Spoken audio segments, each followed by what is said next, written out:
They provide us with awareness, right? They tell us about our present state of mind.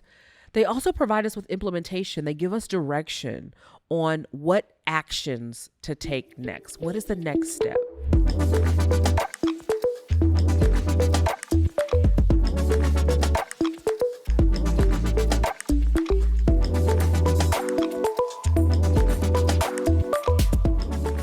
Welcome back to today's episode. Listen, I am committed to sharing this message with you because, as you can probably hear today, I have all the sinus stuff going on, but we are not going to let that stop us from talking about how to authentically address adversity. Because much like how I'm sitting in front of you, or how you might be listening into my voice right now and thinking, yeah, girl, you sound real stuffy. There are moments in our career and in our life that are not perfect, but we have to learn how to manage them. So imagine this for a moment. After weeks and months of anticipation, I finally had in front of me an offer for a dream job, my dream job, the job that I had been working towards for so long. But life's choices aren't always straightforward. And I had just started a new chapter in my personal life. I was embarking on a new chapter. I was about 6 weeks out from getting married, and the relocations of the job did not fit the picture. It made that choice to turn down that job one of the toughest decisions that I've ever made in my life. And what I initially thought was merely a career hiccup, a career adversity, in essence, was the beginning of my journey through career grief. Yes, you heard me right. Career grief. And I feel so blessed to not only have thrived through that moment in my career, but to now sit here with you today and to share it with you and to have shared it through my book and through other resources, thanks to LinkedIn Learning, with thousands of corporate leaders. So there's one thing that I want to address right off the bat. It's that, yes, emotions are complex, especially when we intertwine emotions with our career, right? We often hear things, especially as women, like, don't be emotional about work decisions, but let's debunk that right off the bat. Emotions are data, right? They're signals telling us our deepest desires, our deepest fears, our aspirations, our anxieties. Emotions provide us with three things, right? They provide us with awareness, right? They tell us about our present state of mind. They also provide us with implementation. They give us direction on what actions to take next. What is the next step? Our emotions inform us of that. And then last but not least, thirdly, emotions provide us with transformation. They literally fuel our evolution and our growth. So again, emotions are not bad. Emotions are data. How are you using your data? So I like to argue, not literally speaking, but suggest, position, and confidently communicate that emotions are utterly professional. They build our emotional intelligence that in turn equip us to navigate our careers in a more authentic, aligned, and even accelerated way. So, before we get into all this adversity stuff, I want you to know that your emotions are valid. Your emotions are real. You are seen. You are included. You are heard, and you are valued, even with all of the emotions around your present, current context. So when we talk about grief, the image that usually pops into our minds is mourning the death of a loved one, right? But what I have come to learn, what I wrote about in my book, Thrive Through It, and what I've had the opportunity to share with thousands of leaders is that there's actually more to grief, right? Grief envelops us in many ways. And one of the less spoken ways is career grief.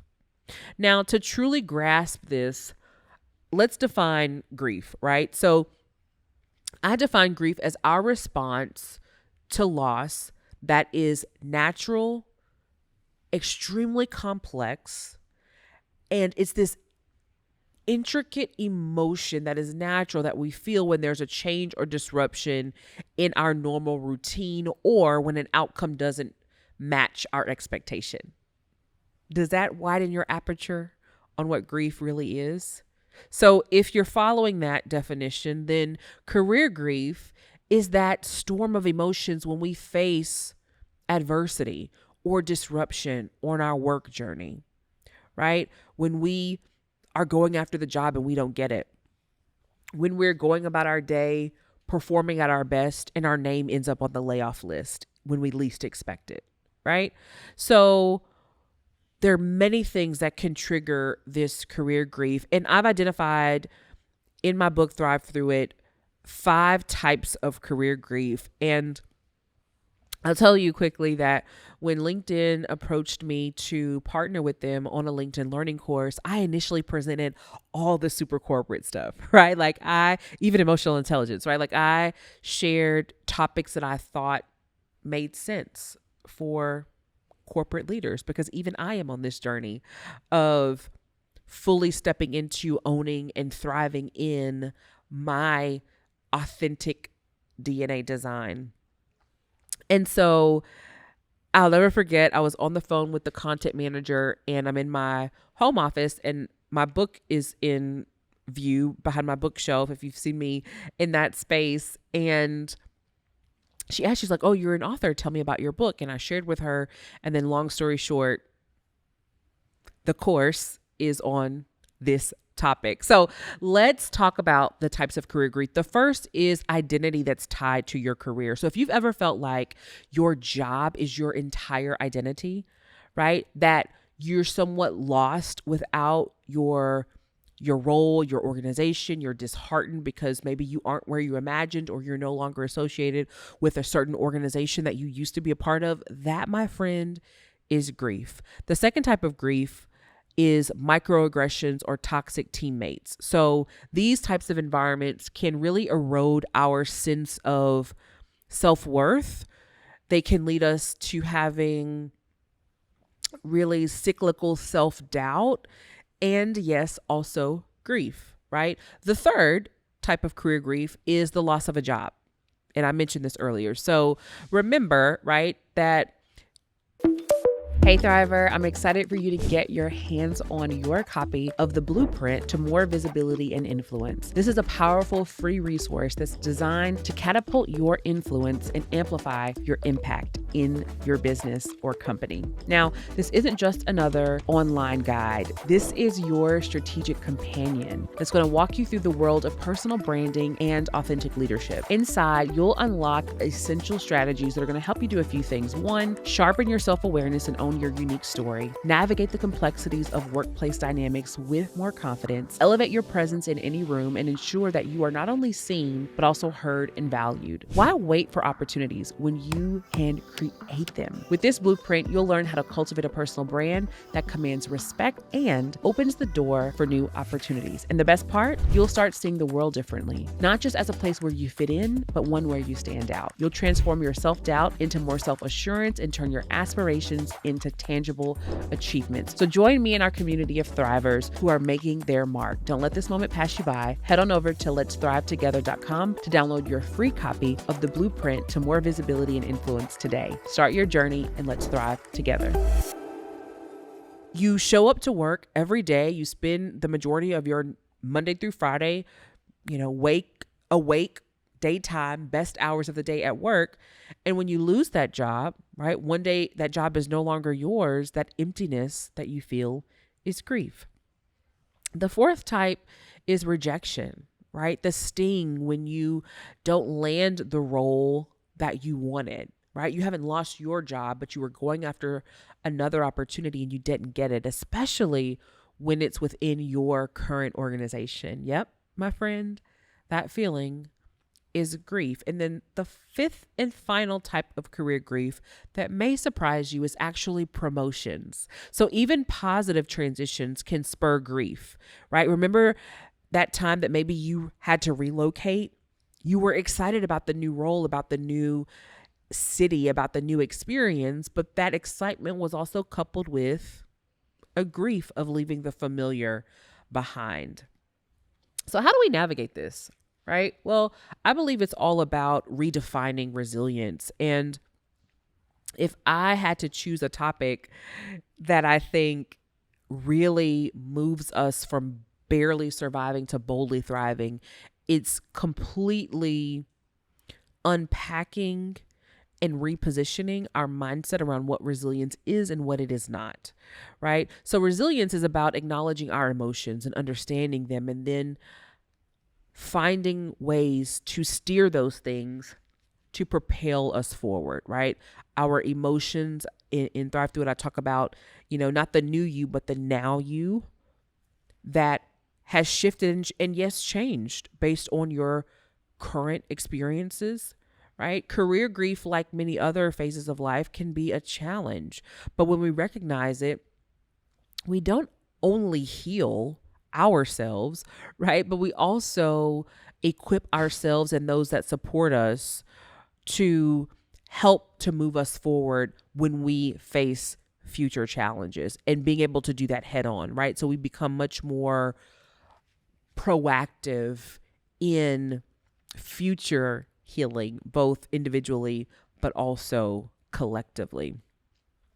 When you're thinking about your setbacks, I want you to remember that every emotion is a stepping stone in your personal growth. So when you think about how to really thrive through it, how to really navigate adversity in a way where you don't have to shrink, you don't have to suffer in silence, you don't have to fear what's around the corner, but you can really show up authentically, I believe we have to get real around resilience in order to do that.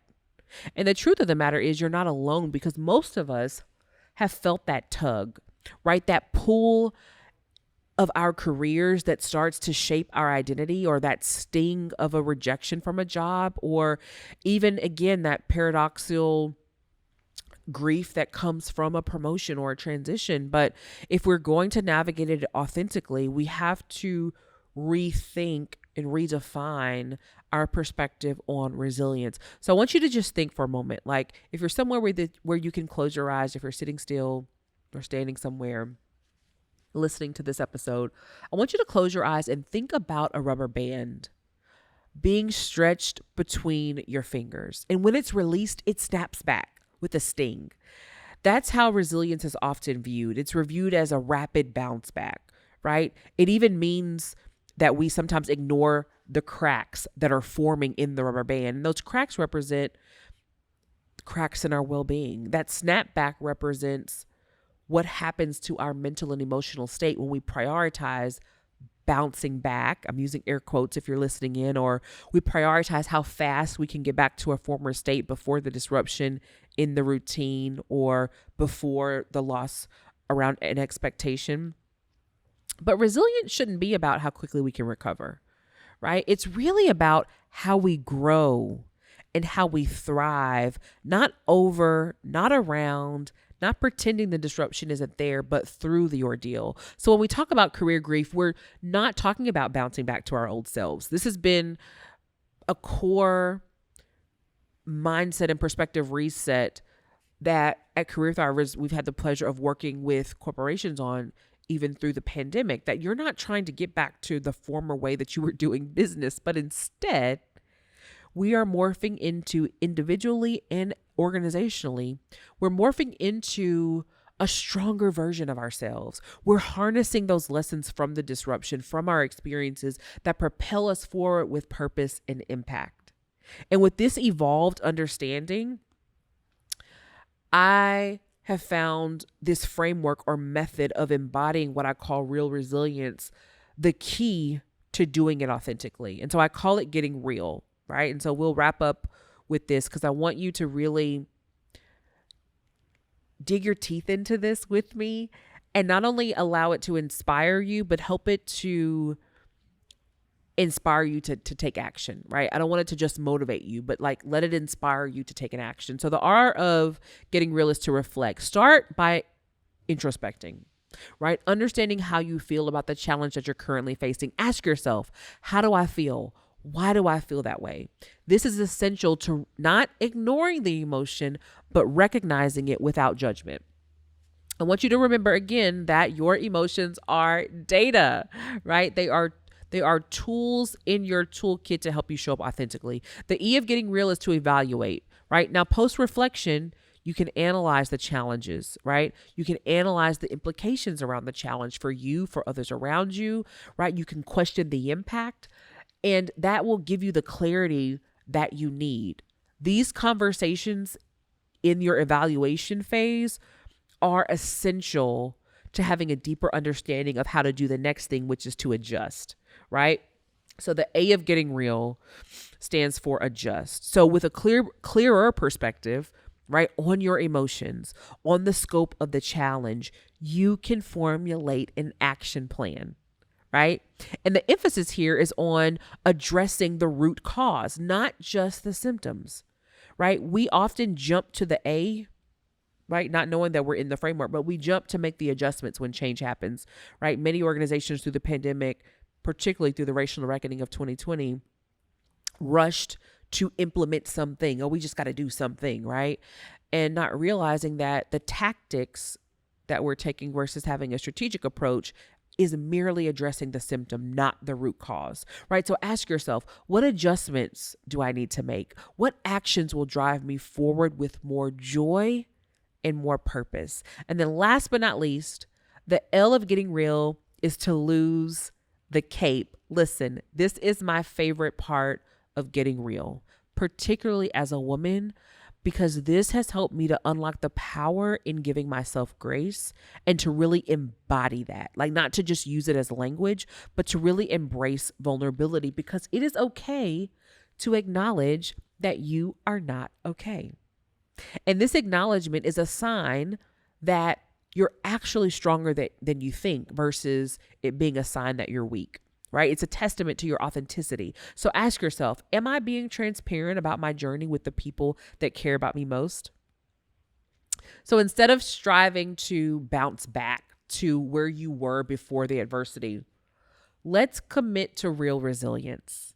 Let's pledge to journey forward with more courage, not clarity, right? Sometimes we're waiting on clarity. I had a mentor, and I will always honor her for the way that she has transformed my life, Marshawn Evans Daniels. And I'll never forget, she told me when I was at a crossroads of making a decision around my entrepreneurial journey, do I take the leap into full-time entrepreneurship? And she said, Brittany, waiting on confirmation is idolization of clarity. You don't need more clarity. You need courage to take the step, right? More authenticity, more joy, a keen sense of your purpose, and prioritizing wellness in the midst of it all. Because when we focus on bouncing back, what we don't realize is that we are doing so at a hindrance to our mental and emotional well-being. So as we wrap up here are some questions for you to ponder. Number one, what is the first step towards genuine resilience for you?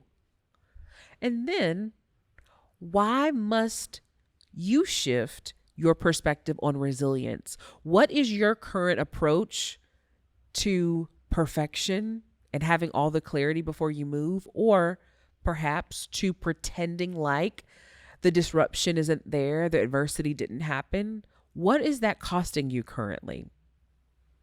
Take some time for introspection or even journal that for yourself, and join me as we embrace this nuanced approach to resilience. And remember, it's not about bouncing back, but it's about moving forward with more authenticity, more purpose, more courage, and more joy. Stay resilient, and I'll see you in the next episode. Hey Creative is a company that stands at the intersection of imagination and reality here in Nashville, Tennessee. They specialize in transforming events into memorable experiences as partners for brands and advocates for small businesses. At Career Thrivers, we've been a proud client of Hey Creative as they foster self-reflection, promote growth, and create moments that are beautiful and inspiring. Experience the magic of Hey Creative today by visiting heycreative.com.